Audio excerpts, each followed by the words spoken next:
have Donald Trump Jr. We will ask him every single question I can think of on this topic. Don Jr., good to see you. Welcome back. Good to be here. Appreciate it. I didn't know there was any time left. I've been told that before, but they're highly rated opening monologues. I like it. And I figured while I have a captive audience, I wanted to get my points out to them. Let's start with the emails. Yeah. Let's start with the first email. First of all, let's talk about who is Rob Goldstone. Rob Goldstone is a talent manager for Emin Argalov, who's a Azerbaijani-Russian singer, performed at Miss Universe and later performed at the WGC Championship golf course tournament that we held at Doral. All right, so do you know... I met him through the golf course. I wasn't even at the Miss Universe pageant, but I met him throughout there, so I had a casual relationship.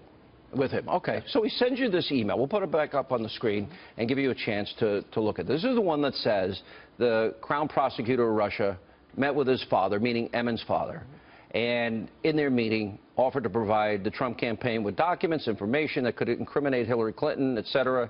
Obviously highly sensitive information, but as part of Russia and its government's support of Mr. Trump. And then they asked the best way to handle this. This email comes in. What are you thinking? Honestly, my takeaway when all of this was going on is that someone has information on our opponent. You know, things are going a million miles an hour. You know what it's like to be on a campaign. We just won Indiana, but we're talking about a contested convention. Things are going a million miles an hour again. And, hey, wait a minute. I've heard about all these things, but maybe this is something. I should hear them out. Okay.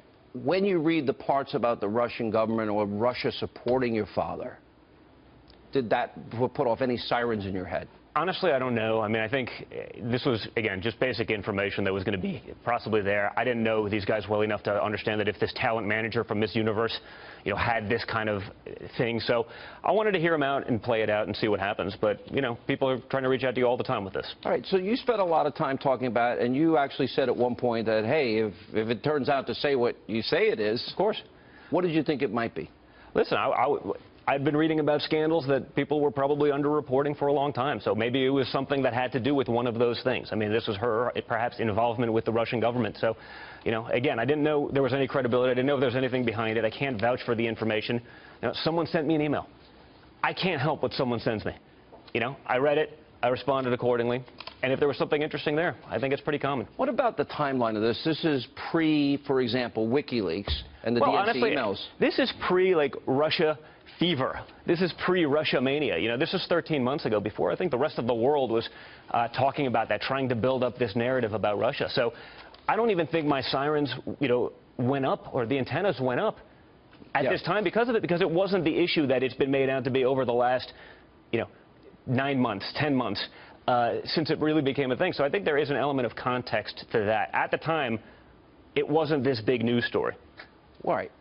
What did you know about Emin's father? What did you know about them from Moscow? Was it just the pageant you met them at? They had the pageant, and they're concert? successful real estate developers over there. So, you know, that's the extent of, you know, my knowledge with them. I'd met Emin once or twice, and, you know, maintained a casual relationship there. Talked about some potential deals, and that's about the extent of it. They really didn't go anywhere. What do you know about this Russian lawyer? What did you, at the time, if anything, know? I actually didn't know anything about it. Again, an acquaintance, you know, sent me this email as a courtesy to him. I said, okay, let's meet. But I didn't know who I was meeting beforehand, never heard of the person, never got the information until they were in the room. At any point were you told, either in a phone conversation or otherwise, what they might tell you, what Goldstone seemed to be implying you would receive? No, as I recall, it was all basically this email coordination. Let's try to set up a meeting and see what happens, and that it was going to be interesting information. And, you know, in the end, it wasn't about that at all. Let's go into the meeting. All right, so you meet at Trump Tower. Yes. Okay, the meeting was described earlier today on the Today Show. Did she describe it accurately? I think fairly accurately. I mean, I was a little taken back by her saying, you know, talking about me pressing for the information. But as you can see from the emails, the pretext of the meeting was, hey, we have information.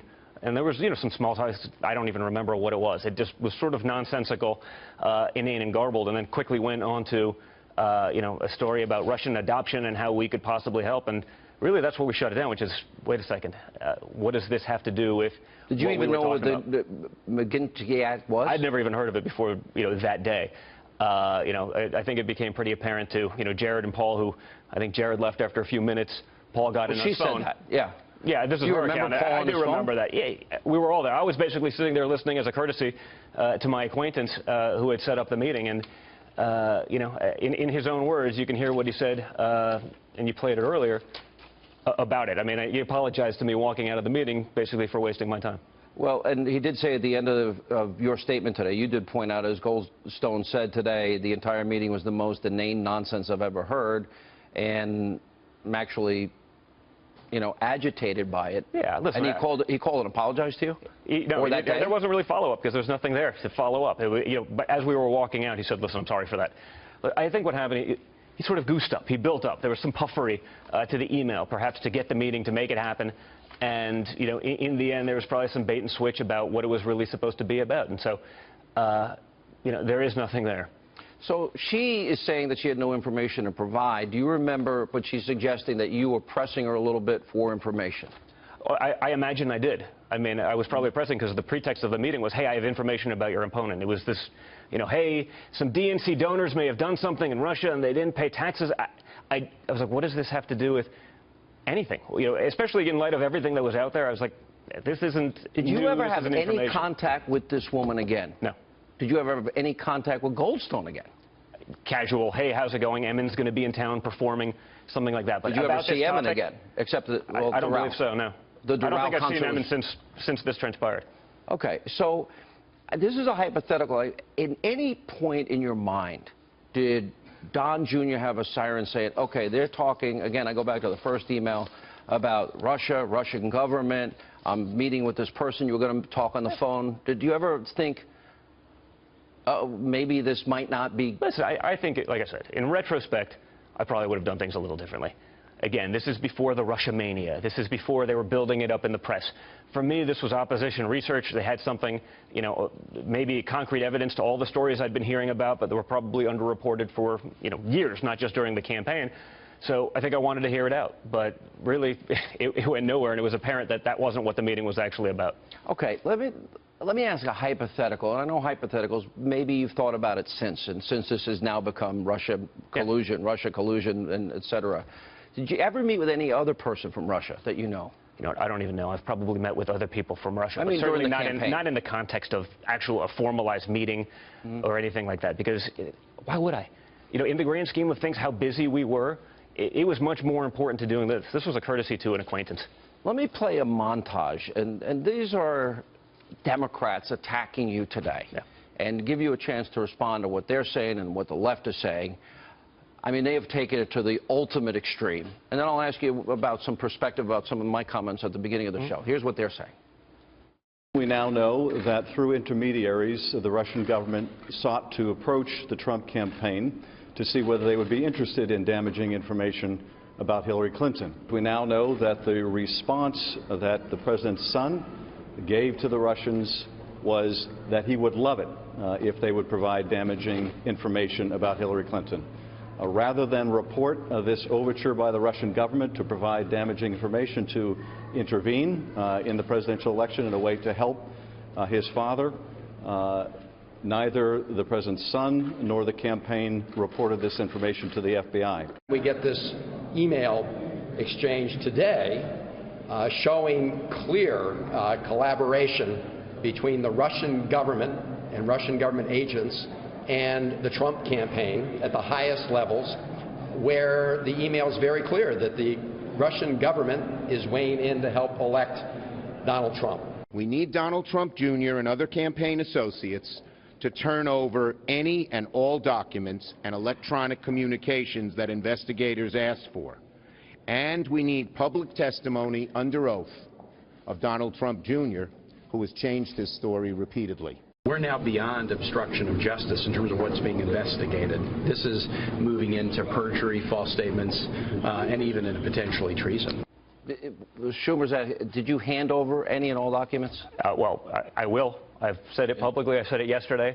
More than happy to cooperate with everyone. I just want the truth to get out there. I mean, that's part of why I released all this stuff today. I wanted to get it all out there. They're trying to drag out the story, in all fairness. You know, they have it. They want to drip a little bit today, drip a little bit then. So I was like, here it is. I'm more than happy to be transparent about it, and I'm more than happy to cooperate with everyone. So as far as you know, as far as this incident is concerned, this is all of it? This is everything. This is everything. Was anybody else at any point in the campaign said, oh, I've got information about Hillary that you remember? No. Let me go back to what Tim Kaine said. Well, if it is what you said you're at, especially, you know, you'd want it released later in the summer. you think that's unusual for a campaign to want op research? And I'll get to the Ukrainian issue, which I think has been underreported, especially in light of this coverage. But well, like I said, I think we had more important things to worry about. I wasn't sure of the credibility of any of this stuff. At the time, I'm sitting there, Indiana had just probably happened. You know, I'm worried about hearing a contested convention. So, you know, we're going to fight. This is the first time we've ever done any of this. This was, you know, I'm still way in the learning curve on all of this. So it wasn't that urgent to me if I'm saying, hey, it can wait till the end of summer. But, yeah, obviously I want to hear the information. I mean, that's what we do in business. If there's information out there, you want it, and then you make what you do with it. If there was something that came from it that was shady, if it was a danger to national security, I would obviously bring it right to someone. But I didn't know what anything was. It turns out it was nothing. And therefore, there's nothing to be able to actually talk about. The whole contact took how long? How long was the meeting? Oh, 20 minutes or so. About 20 minutes. And Jared left after 5 or 10? Yes. Like she said, and Paul Manafort was on his phone. The whole time? Pretty much. Listen, like I said, it became pretty apparent that this was not what we were in there talking about. A lot of people are going to want to know this about your father. Mm-hmm. Do you tell your father anything about this? No. It was such a nothing. There was nothing to tell. I mean, I wouldn't have even remembered it until you start scouring through the stuff. It was literally just a wasted 20 minutes, which was a shame. Mm-hmm. All right, so we're going to take a break. We'll come back.